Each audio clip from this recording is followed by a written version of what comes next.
Aujourd'hui, on va parler de l'automatisme mental et des phénomènes élémentaires. Eh bien, les deux expressions veulent dire la même chose. L'automatisme mental, c'est une expression qu'on retrouve chez le psychiatre français du XXe siècle très connu, Clérambault, et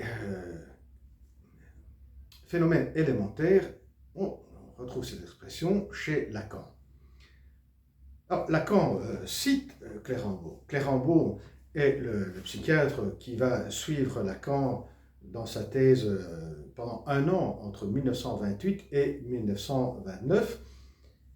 Et lorsque Lacan est suivi par Clérambault, lorsqu'il va rédiger sa thèse après être suivi par Clérambault, eh bien, il ne va pas rendre hommage à Clérambault, ce qui va créer de fortes tensions entre Clérambault et Lacan. Ce sera seulement en 1955, lors du séminaire sur les psychoses, que Lacan va rendre hommage à Clérambault et il parle des phénomènes élémentaires et il utilise cette expression comme si elle était utilisée par Clérambault. Clérambault utilise plutôt l'expression automatisme mental.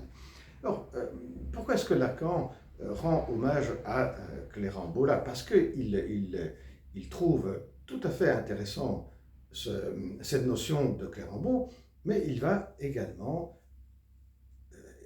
exposer ses points faibles là où il n'est pas d'accord avec Clérambault. Commençons par l'automatisme mental, par les phénomènes élémentaires auxquels Lacan est d'accord. Mais pour Clérambault, l'automatisme mental est cette pensée qui va s'imposer chez le paranoïa et qui va être l'élément déclencheur. Cette pensée, elle est vécue d'une manière, avec un mal-être et sur le fond d'une incompréhension. Il ne comprend pas cette présence cette imposition, ce corps étranger qui se présente, cette idée comme corps étranger qui se présente et qui le concerne très intimement.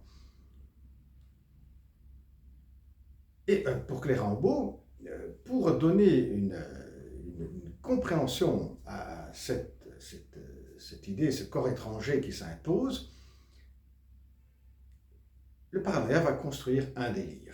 Alors, Lacan va tout à fait suivre Clérambault sur cette définition initiale, sur ce point initial que Lacan appelle phénomène élémentaire de ce corps étranger qui s'impose, vécu comme incompréhensible et qui va être un déclencheur de la paranoïa.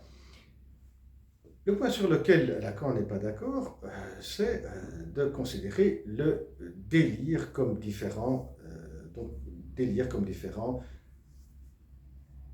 comme non des phénomènes élémentaires. Pour Lacan, autrement dit, le délire est également un phénomène élémentaire. Pourquoi? Essayons de comprendre pourquoi cela. Pour deux raisons. Une raison, c'est que la force constituante du phénomène élémentaire, eh bien, est la même qui est présente dans le délire. Prenons l'exemple du cas Schreber, la pensée qui va s'imposer au départ, que Schreber va être pris par l'angoisse. Il ne comprenait pas cette pensée qui s'imposait, qui était « qu'est-ce que c'est beau d'être une femme, d'avoir le corps d'une femme ». Cette pensée s'impose et elle est vécue donc comme corps étranger qui l'angoisse, qui le met donc le met dans un état d'angoisse et qui sent comme corps étranger qui le concerne intimement. Mais dans cette idée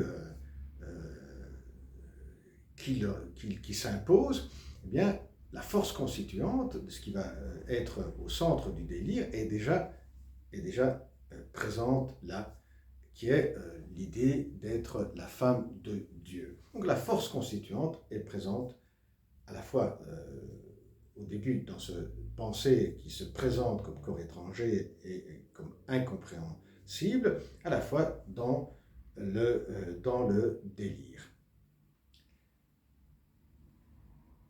Et l'autre point qu'il faut souligner, que Lacan souligne, et auquel Clérambault et la plupart tombent dans le piège, c'est de prendre, de se situer au niveau de la compréhension du paranoïa. Alors, le paranoïa, quand il va expliquer certains phénomènes, par exemple, il voit une voiture rouge, l'exemple que Lacan fait, une voiture rouge, et à cette voiture rouge, il va donner une explication. Alors, au départ, c'est perçu comme incompréhensible, il va même décider, il va dire, voilà, j'ai perçu cette voiture rouge en face de ma maison, je ne comprenais pas, il y a une incompréhension de cette présence, et là il va expliquer, voilà pourquoi il y a cette voiture, et dans cette explication, on trouve un certain ordre, une certaine logique, qui donne cette sensation donc de compréhension en sensation, parce que c'est une illusion de compréhension, car cela va se reproduire sur d'autres phénomènes, sur d'autres perceptions, et surtout, lorsque vous allez écouter ce que cette personne va vous dire et lui, par exemple, poser une question, c'est possible que cette voiture, elle est là parce que un voisin l'a achetée récemment, par exemple, et il suffit d'aller vérifier si c'est le cas, ou quelqu'un qui a fait une visite à un voisin, et la raison peut être à rechercher là. Donc c'est quand on essaye de mettre un peu de dialectique, c'est ce qui caractérise un dialogue quand quelqu'un vous présente la compréhension d'un certain, de certains événements, que là, chez le paranoïaque, tout se bloque. Tout se bloque vis-à-vis de la dialectique. Il n'y a pas une dialectique, il n'y a pas, le discours de compréhension ne s'ouvre pas à un dialogue centré sur la dialectique. Et là, met l'accent Lacan, ce que pour nous est compréhension ne l'est pas pour le paranoïa, où le phénomène de délire s'impose également comme le phénomène, comme la pensée, comme corps étranger, il va s'imposer comme certitude qui le concerne intimement et qui est lié à lui-même et qui est lié au tout.